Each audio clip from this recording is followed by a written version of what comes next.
Good morning. Welcome to Up to the Minute. I'm Todd Duplantis. Good to have you with us on this Wednesday, middle of the week. Have you looked outside? It's beautiful out there, a bit humid this morning, not as bad as it was yesterday, but we're still a few days away from what they say is a real cold front. It's going to be down in the 50s this weekend. We're going to be loving it. Hopefully fall will stick around for more than just a week. Dr. Tony Reyes Sutherland joins me as my co-host. Tony, good morning to you.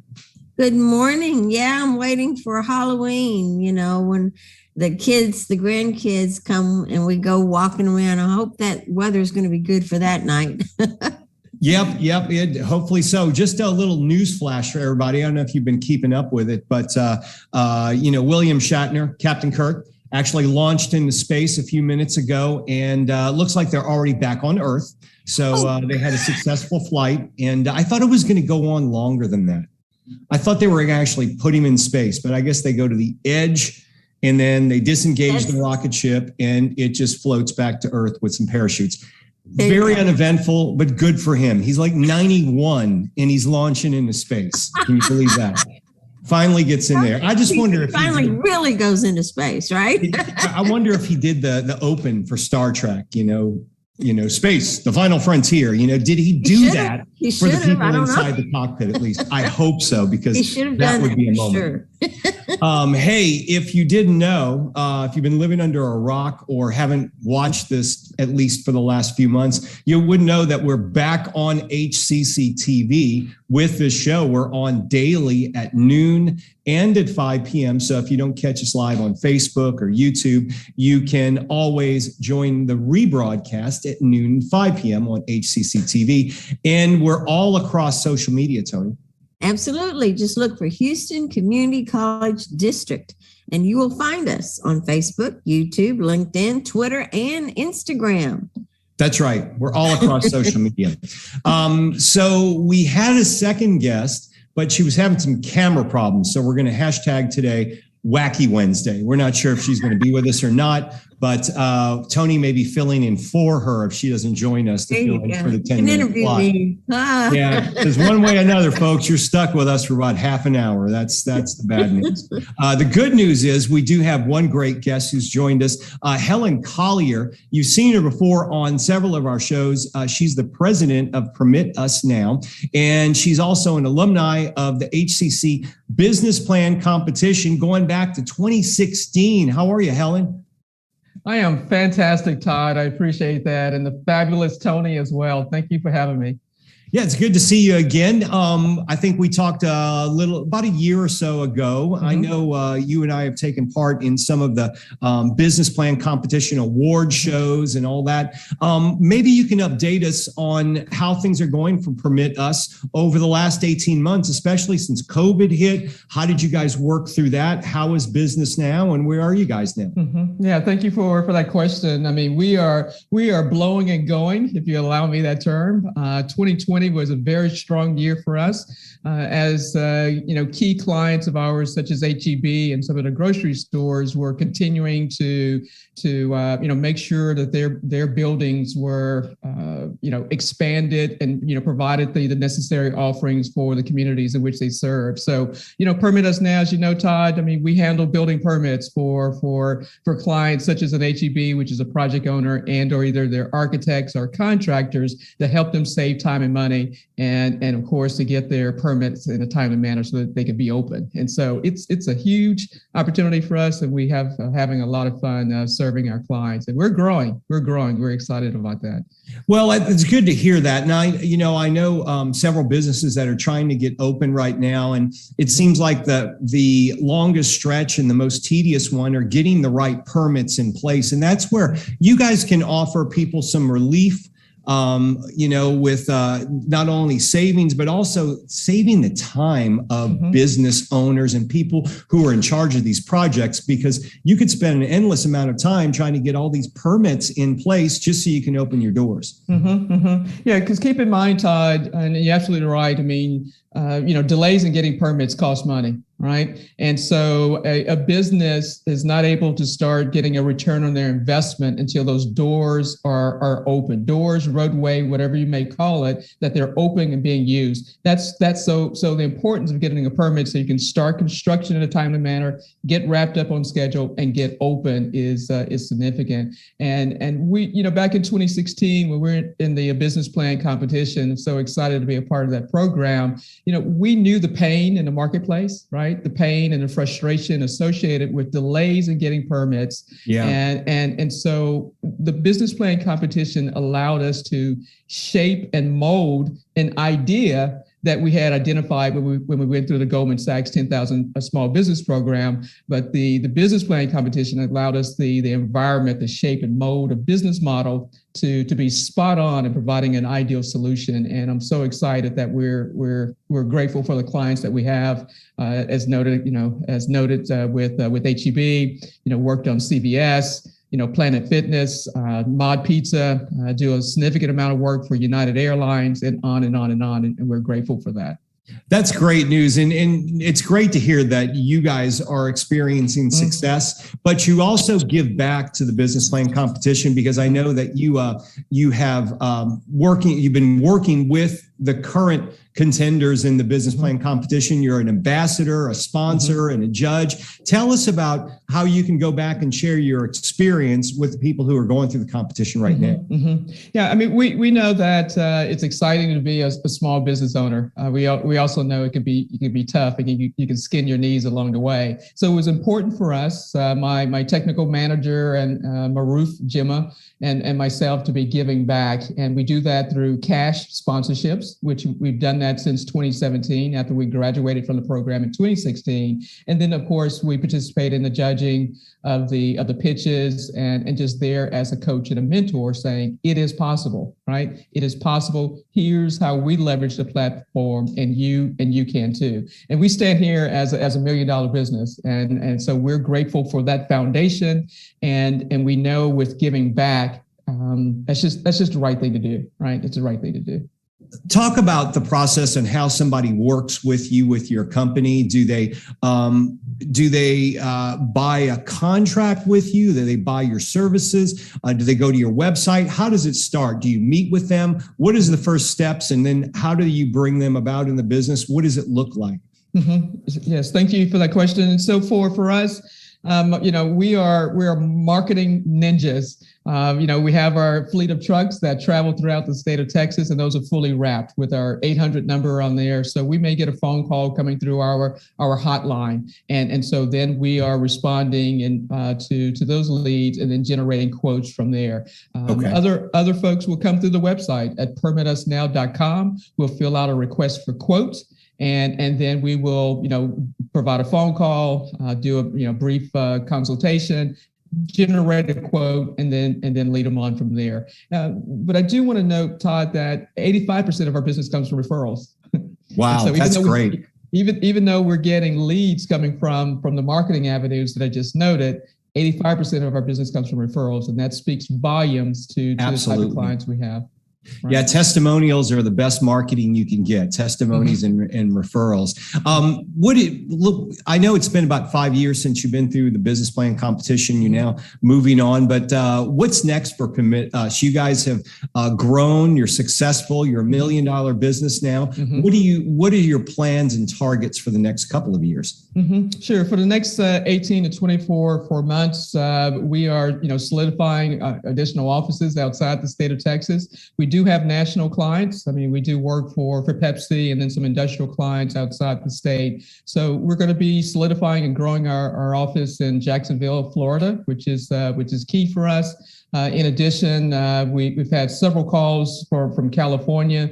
Even though we provided services already to clients in California, we're going to go ahead and put a flag in the ground in Southern California in order to meet those particular needs. So our goal is to the next 18 to 24 months is to make sure that in Texas, for sure, we are synonymous with building permitting. So when our ideal clients are needing to have a building permit, they think of us first. So our goal is to own Texas, and when we own Texas, we can cover the rest of the country. Boy, some exciting things. Maybe you can tell us, how big has your company grown when you were in 2016?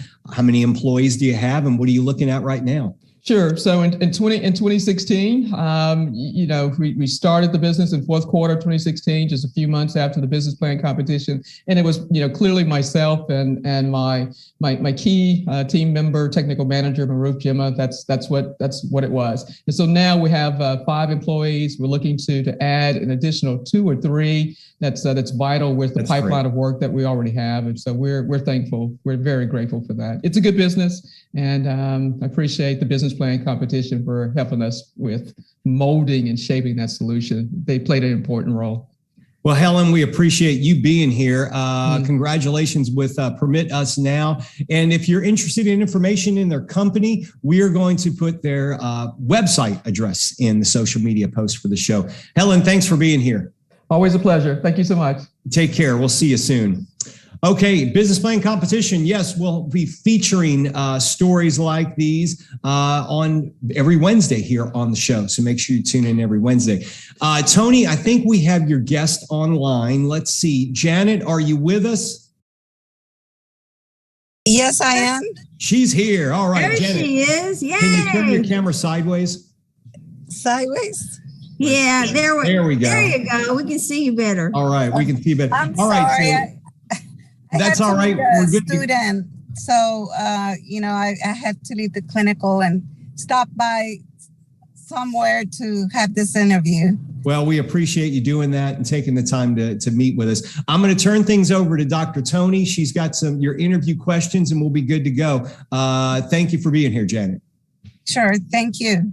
Thank you. Are you holding your phone? Yes. Because I see half of your hand on there, but that's okay. We can see your face down there. Just kind of tilt down a little bit. We'll see more of it. There you go. Perfect. Okay. So we'll just see your handprint while we see you, but that's okay. Janet Pena, she is the program director for Pharmacy Technician Program, HCC Coleman College for Health Sciences, and we're so happy to have you on the show. Thank you for inviting me. Great. Well, listen, tell us a little bit about this. Now, the Coleman College has a lot of clinicals and labs, which makes it kind of hard to go remote with that. So tell us, how has that affected your program? Well, we're doing a lot better now that the school has reopened. When we started on this pandemic in 2020, it was very difficult to, get the students finished with the labs because, it's a lot of hands-on skills. So we did manage, we did a lot of simulation, and eventually, end of 2020, we were able to start going in, but we still could only do part of the time in person and then simulation for the rest of the hours. But, we managed to graduate students. It was really difficult with also our clinical students because they closed a lot of the, hospitals to the schools and even home cares and the retails. So some of the students had to wait, but they did eventually open, and then they managed to finish and graduate from the program. So I think it's a success story. So the pharmacy tech program, tell us a little bit about that. If you're wanting to become a pharmacist, or you just, what is exactly the pharmacy tech program? What does it cover? Okay, so our program, is 3 semesters long and is to become a pharmacy technician, to have a career as a pharmacy technician. We do offer a certificate, but also offer the associates in allied health. It's a great way for students that are really interested in the field. Many of our students, they begin as pharmacy technicians, but it's kind of like a stepping stone to go continue their education in pharmacy. So they become pharmacists eventually. Not all of them, but many of them. But, pharmacy technician is a career. So, it's funny because every time that we go visit all these, hospitals and retails, we see so many of our graduates So, they're thriving and it's a profession for them. Well, as a pharmacy tech, what exactly do you do? I mean, I'm sure like when I go to my different pharmacy, I'm sure I'm dealing directly with pharmacy techs. What exactly do they do in the job? Well, it's funny that you mentioned that, because most people, when they think about pharmacy technician, they think about, for example, a Walgreens pharmacy. And when they go pick up their, prescription, their medicine, they see the technicians, either at the cashier or by the window, or maybe by the computer screen, or counting pills. So our job is so much more than that, because it extends towards the hospital pharmacy settings and home health care. So, our program is ASHP accredited, which means that when they finish this program, they can work in hospitals and home care because they have the IV certification.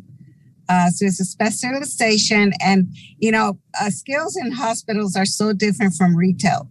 So, it's a lot of information, a lot of training to be successful doing this job. So people don't believe it. So what are some of the employment opportunities for the students? Well, now with this pandemic, everywhere there's a demand because I guess, they have a lot of technicians or, employees that, want to, just not be in that environment. So they have a lot of openings. And in fact, we're about to do a job fair in November, and all our clinical, partners, they're going to come, and there's jobs everywhere for pharmacy, especially right now for a pharmacy technician. What kind of salary can they look forward to with that? It depends. Working in hospital or working in home health care is probably the most profitable for a pharmacy technician. But I would say entry level is about $17 an hour. But you can go all the way up to $20, $25 an hour if you work home care. How long does it take to get your degree and your certificates from Coleman? So we start a cohort every fall and every spring. So I say 3 semesters because it's not really a year when you start in the fall, because you would finish in the summer. But if you start in the spring, it's about a year. It is a year. So I say 3 semesters. Okay, very good. So in about a year, you can become a pharmacy technician and find a really good job. And if you want to go on further and become a pharmacist, you can do that too, right? Oh, definitely. We have faculty that have gone through the program, then gone on to pharmacy school, have their full-time jobs out there, and they come and give back to our program by teaching some of our classes. And that's some of the neat things too, is that they get to network with real pharmacists who have been on the job and all of that. So they learn the real down to earth stuff, right? Definitely. That's the whole, the 3rd semester is clinics, right? So it's a job in training. And so this is where the students get to show what they know, how they work, work ethic, knowledge, and skills. And so all our partners, they just love our students, and a lot of them, they hire them. Plus, if there's no openings, they will definitely refer them to other openings, other employment. So, it's a win-win situation for both the partners and for the students. And you said you have partners. You have who exactly works with you guys? So, oh my gosh, we're all over the place. For example, like for hospitals, we work with with Methodists. We work with the Hermans. We work in the medical center throughout the Houston area. We are everywhere as far as hospitals. Retails, we work mostly with Walgreens. But we do work with San Jose Clinic, that's in the downtown area. In home health care, it's a lot more difficult to have a lot of partners in home health care, but they're throughout Katy, Sugarland. But our biggest pool is in hospital. Well, that's wonderful. Well, we really appreciate you being on the show and telling us more about that particular program. What do you see in the future for your program and for students? Well, I see in the future, a lot of things are changing, again, the pandemic and the need for, the technicians to step up. So, technicians are working, side to side with pharmacists.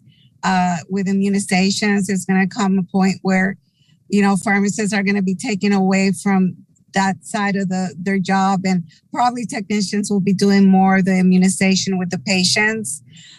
Medication reconciliation is a big thing right now, where, because of the shortage of healthcare workers, they're probably going to need technicians to kind of step up also in the areas where they might go bedside. So it's up and coming things, and it's great for technicians, Well, great. We appreciate that. And it helps students to understand and know more about what the program is like and what kind of jobs they can get. We really appreciate that. So Thank you, Janet. This is Janet Pena. She is director of the Pharmacy Tech program of Coleman College. And we have more information about how you can get into that program in our post after the show. Okay. Thank you, Janet. Thank you very much. Thank you for inviting me. Have a great day. You too. All right. Great deal. Good. I'm glad Janet could join us for the show. We got your HCC News and Announcements, things going on around the district. First off, happening next week, MBDA subs and sandwiches. HCC's Minority Business Development Association is still getting together to target minority business enterprises, but this is all virtual. Bring your own subs. In the past, they used to actually give subs at the meeting, give them out, but can't do that right now. So anyway, the next one, Wednesday, October the 20th, 11:30 a.m. to 1 p.m. We'll have a link in our social media post for the show. Work study wages are going up, Tony, which is good news for our students. Absolutely. It's going up to $13 an hour, and that's wonderful. It's to help students because they know that students are really burdened right now with the pandemic and all of that, getting money for college and all. So they have raised that. The federal government has raised that, and it's really good. Go to HCC Work Study at hccs.edu and go to your financial aid office to find out how you can be a part of that. Okay, the Betachek Orman auction needs your help. They're looking for donations. The auction takes place November 6th, and they need donated items, and they'd like for you to also register to attend. Auction proceeds support professional development opportunities for HCC faculty, which also impacts our students. We'll have information in our social media posts. Tony, there is a current episode of The Topic we did with the Betachek Orman team yesterday. We broadcast it live yesterday, and you can catch it in our social media and on HCCTV. But one thing I did know, a couple things. Dr. Sue Cox was one of the first ones she was one of the founders of the Betachek Orman auction 40 years ago. Now, she was the president of HCC Southwest, and she also passed away earlier this year. But did you know she donated for auction several years ago a Picasso out of her collection. A Picasso, a real Picasso painting. Yeah, a real Picasso. She donated it out of her collection to the auction. It was auctioned off, and the lady on the show yesterday actually won the Picasso years ago. So she has a Picasso in her home.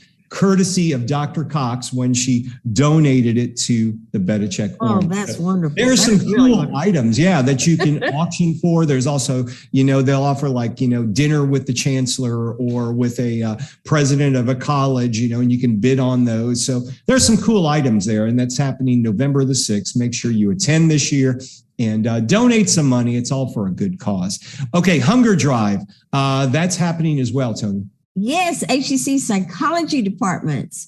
I think it's Psi Kappa and Psi Beta student organizations. They're inviting you to their annual hunger drive. Donation bags are available for $5 and $7 at Kroger. I've seen those. Yep. And it's at Kroger, HEB, and the Houston Food Bank. So $5 to $7, that's not very much. And you can buy a bag, and that can really help them. But when you do that, take a picture of yourself and send it to Dr. Gallego. We're going to give you a post for that after the show so that we can show how all of our students have really supported the Hunger Drive. And it's going on now through December 5th. So you've got some time.